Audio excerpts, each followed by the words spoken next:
Ang Diwa ng Ayat Festival ay hindi lang umiikot sa kasiyahan.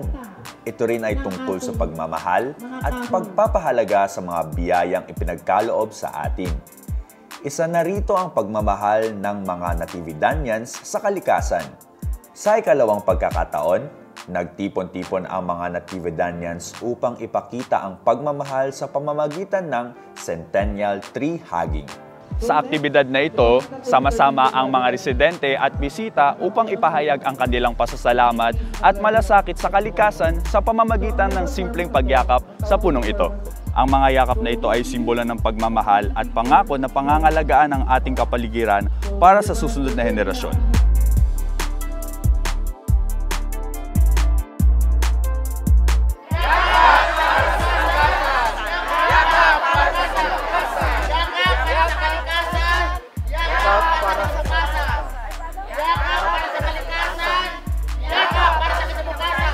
Ang sentro ng selebrasyong ito ay ang Bangar Tree na matatagpuan dito sa Barangay Bachelor East, Natividad.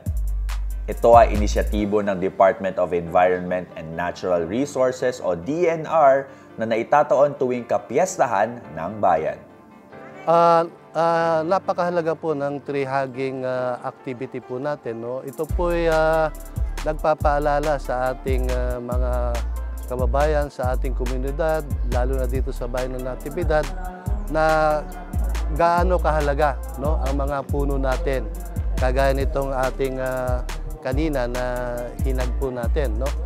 Kasi nga po, pag wala po tayong puno, mawawalan tayo ng supply ng tubig, wala tayong panghadlang sa mga soil erosion at gayon din po sa mga flooding, no, kung may dumarating na kalamidad.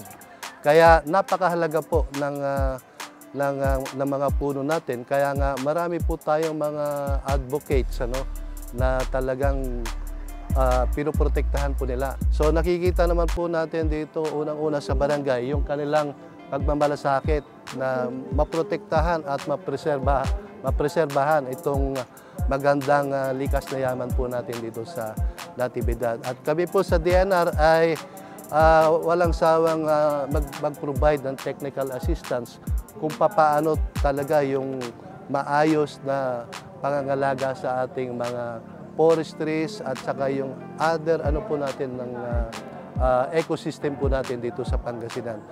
Itong Bangar Tree natin na to symbolizes yung kultura dito, kung gaano nila pinapahalagahan ang ating likas yaman dito sa Natividad, particularly dito sa bayan ng Bachelor East. At ganoon din sa buong lalawigan ng Pangasinan, na masasabi natin na dito mayroong pinakamalaking puno. Parating natin sa ating mga kababayan, sa ating komunidad, na patuloy po nating i-preserve ang ating rich natural resources po dito sa bayan ng Natividad at sa buong Pangasinan para po sa ating future generations po. Yakap para sa kalikasan! Yakap para sa kinabukasan! Nagkaroon tayo ng tree hugging campaign activity dito sa Natividad dahil ito po ay yearly activity ni DNR, of which Natividad ay meron siyang centennial tree na ang bangal, which is 250 years old. So identified siya ni DNR to feature po yung mga centennial trees to conduct this campaign para po mabigyan natin ng halaga ang ating mga punong kahoy. Masayang-masaya, sir. Lalong-lalo na kasi dito, lalong-lalo na nakakahikayat ng mga tourism.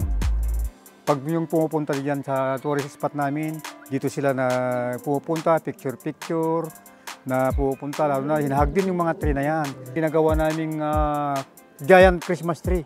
Kaya talaga sobrang saya talaga na nandito yung centennial tree. Kasi nung bata pa ako, malit pa ako, mayroon na to. Kaya 62 na ako. Kaya sobrang saya, sir.